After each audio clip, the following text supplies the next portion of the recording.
임금 체계도 능력과 성과에 따라 결정되도록 개편해 가겠습니다. 인사혁신처는 박근혜 대통령이 5급 이상 공무원들에게 성과급제가 업무 성과가 낮은 공무원은 퇴출 대상에 오르고 성과가 뛰어난 정부는 철밥통을 깨고 효율을 높이겠다는 입장이지만 오히려 줄서기가 만연할 것이라는 우려에 공직사회가 술렁이고 있습니다. 2015년 이후 정부 여당은 공직사회 성과급제 도입을 위한 법령 정비에 들어갔습니다.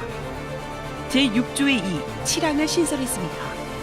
2015년 12월 30일 공무원 성과 평가 등에 관한 규정을 개정했습니다. 2015년 11월 13일 국가공무원법을 개정했습니다. 2015년 11월 19일 지방공무원 징계에 관한 시행규칙을 제정했습니다. 2016년 1월 8일 공무원 보수 규정과 공무원 수당 등에 관한 규정을 개정했습니다.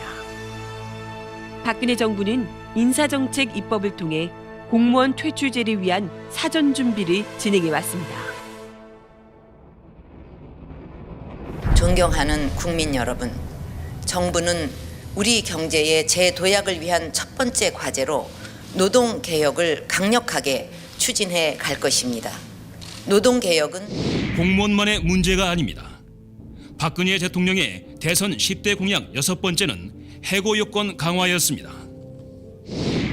그러나 현실은 쉬운 해고, 평생 비정규직 세상을 만들려 하고 있습니다. 저성과자 해고는 이제 성과가 없는 사람들을 해고하겠다 이런 건데 어떻게 들어보면 아주 합리적인 것 같죠. 회사가 돈 주고 부리는데 성과를 못 내면 잘라야 되는 거 아니냐 이런 건데 그 저성과냐 아니냐를 판단하는 것이 100% 회사의 사측의 기준에 의해서 마련된다고 하는 것입니다. 노동자, 농민을 비롯한 민중은 저항에 나서고 있습니다.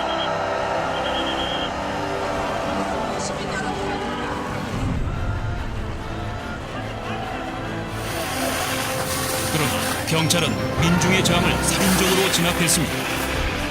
무차별적인 소환 조사로 집회 시위의 자유를 빼앗았습니다. 불법 폭력 시위를 주도한 혐의를 받고 있는 한상균 민주노총 위원장이 한상균 민주노총 위원장이 오늘 새벽 구속됐습니다. 소유죄 혐의를 집중 수사할 방침입니다. 민주노총 한상균 위원장을 잡아가두고 노동계에 대한 대대적인 탄압을 예고했습니다.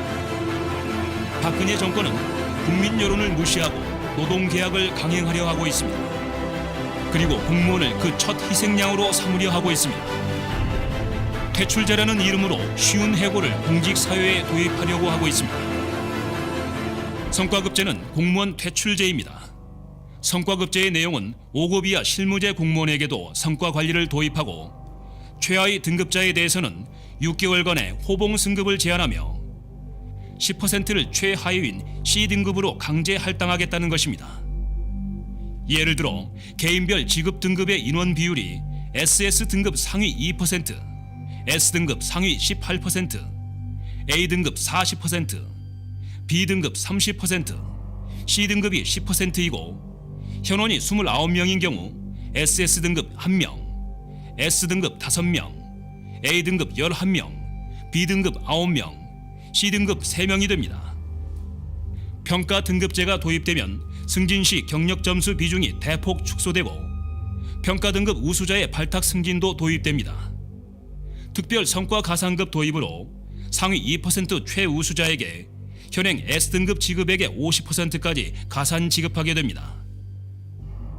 지방공무원 수당 등에 관한 규정 개정으로 연 1회 지급하던 성과상여금을 매달 분할 지급하고 지방공무원 징계에 관한 시행규칙 제정으로 성과상여금 균등 분배 시 최고 파면의 징계를 내리게 됩니다.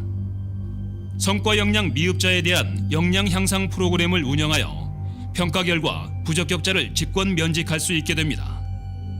조건부 적격자는 3개월간 교육 후 교육 결과 미흡 판정 시 적격 재심사를 거쳐 직권 면직할 수 있게 됩니다. 성과급제는 왜 문제일까요? 먼저 공무원의 업무는 일반 기업과 같은 기준으로 평가할 수 없습니다. 성과급제를 도입하기 위해서는 반드시 이 전제 조건이 갖춰져야 되는데 우리나라는 이게 안 돼 있죠. 뭐냐, 모든 업무에 대한 직무 분석을 통해서 배점을 해줘야 돼요. 그 다음에 그 점수에 따라서 모든 사람에게 똑같은 업무를 줘야 된다는 거죠. 100점의 업무를 주고 그것을 했냐 안 했냐를 평가를 해야 되는 것이 가장 기본적인 전제 조건이죠. 근데 일단 직무 분석이 안 돼요. 예를 들어 자동차 판매와 국가 행정을 비교해 보면 자동차 판매에 종사하는 사람들은 기본적으로 모두 같은 일을 하고 있습니다. 그러나 같은 행정기관에 근무하는 공무원의 업무는 매우 다양해서 상대적인 비교를 할 수가 없습니다. 실적의 순위를 매기기도 어렵습니다. 인허가를 많이 냈다고 업무를 잘한 것도 아니고 주차 단속을 많이 한다고 대민 행정을 잘했다고 할 수도 없습니다. 공무원의 업무는 주변 동료와 비교되기도 어렵고 일률적으로 수치화되기도 어렵습니다. 행정은 이윤을 추구하는 기업의 영업과는 다르기 때문입니다. 공무원 업무를 평가할 기준을 세울 수 없기 때문에 결국 평가는 평가자 마음대로일 수밖에 없습니다. 그러면 공직사회에 눈치 보기가 만연하게 되고 법과 원칙에 입각한 소신행정은 발을 붙일 수 없게 됩니다. 결국 평가를 무기로 권력에 복종하는 공무원을 만들게 되고 그 피해는 고스란히 국민에게 돌아갈 것입니다. 우리나라는 직업 공무원 제도를 채택하고 있습니다. 89년 헌법재판소는 공무 수행의 독자성을 유지하기 위해 헌법과 법률에 의하여 공무원의 신분이 보장되는 공직구조에 관한 제도라고 해석을 내렸습니다.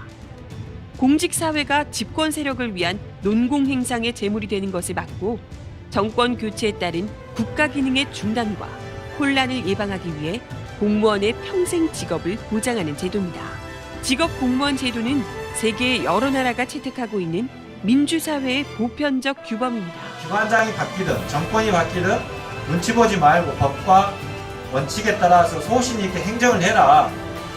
그것이 기관장의 비위를 거슬리더라도 너희 신분을 보장해주겠다는 것이 직업 공무원제 한 축인데 이제 이 자의적 평가에 의한 이 평가에 따라서 퇴출을 할 수 있다 이렇게 되면 그게 완전히 무너지는 거죠. 성과평가제를 추진하는 것은 직업 공무원 제도를 파괴하고 공무원을 길들이려는 시도입니다. 성과평가제를 막지 못하면 공직사회는 권력의 노예가 되고 민주주의 근간이 파괴될 것입니다. 전국 공무원 노동조합은 100만 공무원을 대표하는 전국 최대 단일 조직입니다. 공무원 노조의 역사는 100만 공무원의 권익과 자존을 위해 싸운 역사입니다. 공무원 노조가 있었기 때문에 국민을 위해 일하는 공무원이라는 긍지를 키워올 수 있었습니다. 선배들의 희생과 헌신이 있었기 때문에 권력의 시녀가 아닌 민주주의 최후의 보루라는 자부심을 지킬 수 있었습니다. 우리의 힘은 작지 않습니다. 2월부터 시도될 국가공무원법 개정 시도 10만 조합원의 힘으로 100만의 의지로 막아냅시다. 성과급 이의신청 투쟁에 동참해 주십시오. 개인별 성과평가 결과 통보 즉시 전 조합원이 이의신청에 들어갑시다. 성과상여금 반납 투쟁에 함께해 주십시오. 성과상여금을 반납하는 것은 성과평가제를 반대하는 강력한 의지의 표시가 될 것입니다. 2월 27일 전조합원 성과급 제도 폐지, 퇴출제 저지 공무원 총력 투쟁 대회로 모입시다. 전조합원의 단결된 힘을 보여줍시다. 박근혜 정권의 노동개혁에 반대하는 노동자 민중의 저항은 거대한 물결이 되고 있습니다. 함께 싸워서 이깁시다.